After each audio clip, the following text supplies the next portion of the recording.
y con ocasión del último fraude de la gripe porcina, había campos de concentración ya preparados.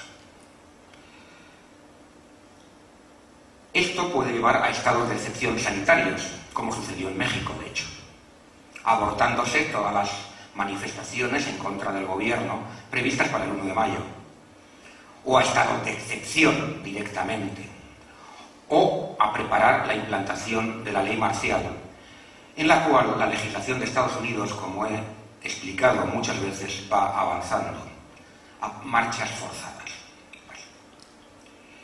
El miedo hace que la insolidaridad aumente. Ese cartel es del Colegio de Médicos de Madrid. Disminuye las posibilidades de contacto entre las personas con la excusa del contagio. Fomenta la desconfianza. Sirve de cortina de humo para ocultar problemas sanitarios reales. Por ejemplo, el aumento del cáncer, de las alteraciones inmunitarias. Y distrae de los problemas que ya tenemos.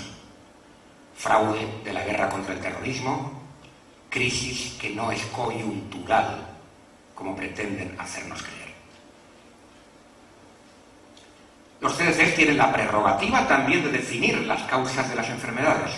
Por ejemplo, en España tenemos el caso de la neumonía atípica, que ya nadie conoce por ese nombre, sino por el síndrome de la colza. Antes de que los CDC decidieran que era la colza la responsable, había 3 comisiones médicas, de las cuales conozco a algunos de los que formaban parte, porque no estaba en absoluto claro qué era. Cuando llegaron los CDCs, dejaron establecido lo que era. Y robaron las pruebas que tenía el doctor Muro, director del Hospital del Rey, de que el responsable era un pesticida de Bayer, el Nemacuro. Pero naturalmente, implicar a una multinacional del prestigio de Bayer no era muy conveniente. En 1984, la epidemia provocada por drogas inmunosupresoras en Estados Unidos es ocultada por la idea de que el SIDA es causado por un virus. Exactamente que la epidemia provocada en África por la pobreza y la desnutrición. Entre los 70 y los 80 hubo una saturación del mercado con drogas duras, inmunosupresoras.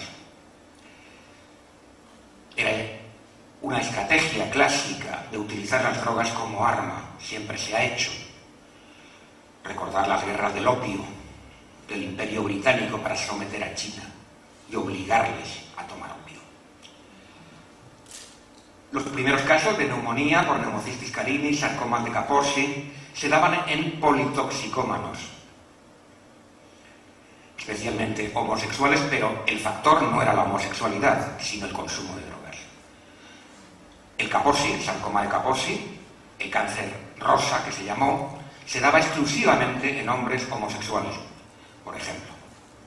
Los CDC trabajaron intensamente para echar fuera de la vista del público estas evidencias. Los que acusaban a las drogas, incluso dentro de los CDCs, fueron apartados de la investigación. Aquí tenéis un cuadro donde en esta columna están las enfermedades y las drogas relacionadas antes de que existiera el SIDA. Y veis en todo el primer grupo que el sarcoma de Kaposi, la inmunodeficiencia, la candidiasis, la neumonía, la linfoadenopatía, la tuberculosis, la pérdida de peso, la diarrea, las encefalopatías, que son enfermedades típicas del SIDA, tal y como se ha presentado, eran causadas antes de que existiera el SIDA por las drogas inmunosupresoras.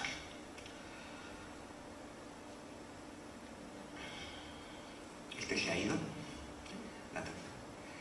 Bien, aquí tenéis determinados estudios donde de diferentes autores, a la izquierda vuestra, en el centro tenéis la publicación, que son todo publicaciones oficiales, Y la columna de la derecha es el porcentaje de uso de drogas inmunosupresoras en enfermos diagnosticados de SIDA. Veis que en varios de esos estudios es el 100%.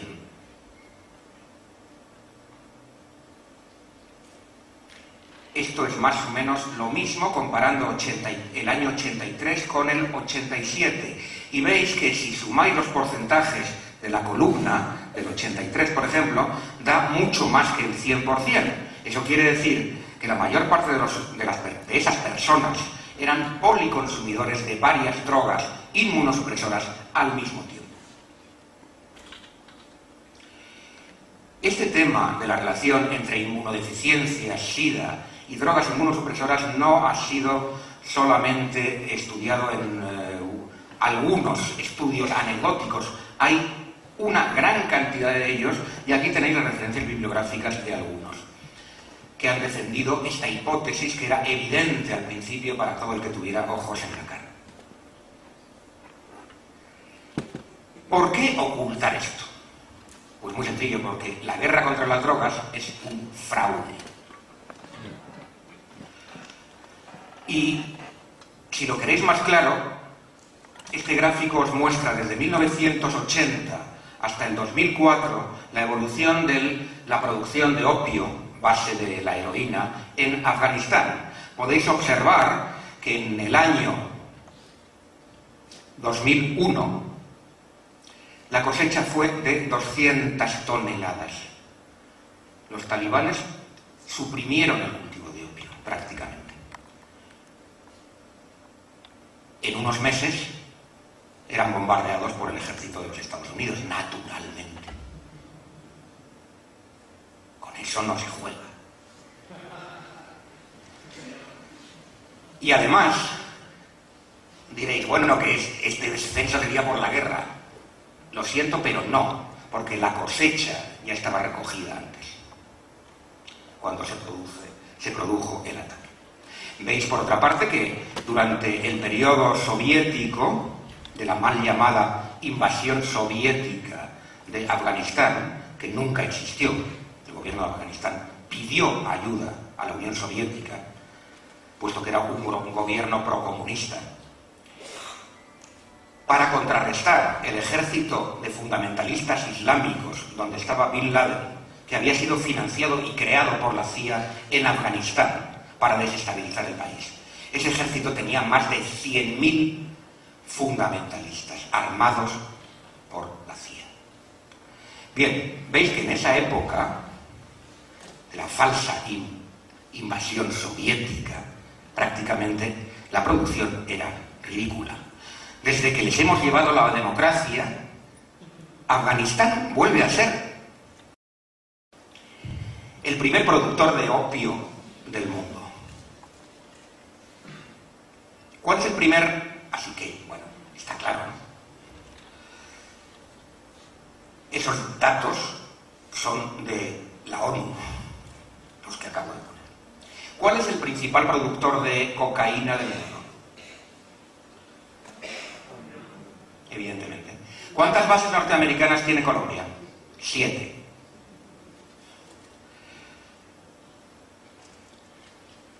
La excusa de las drogas le sirvió en Sudamérica, a Estados Unidos, para invadir Panamá, intervenir en Guatemala, establecer bases en Paraguay, poner en marcha el Plan Colombia y establecer 7 bases hoy en día. Demonizar a Venezuela y a Bolivia. Venezuela, en el 2008, expulsó a la Agencia de Control de Drogas de Estados Unidos, acusándola de tráfico de drogas y de injerencia política. Esto se supo, esta participación de la CIA y del gobierno de Estados Unidos en el comercio de drogas, se supo en Estados Unidos gracias, entre otras personas, a este hombre, Gary Webb, que reveló la colaboración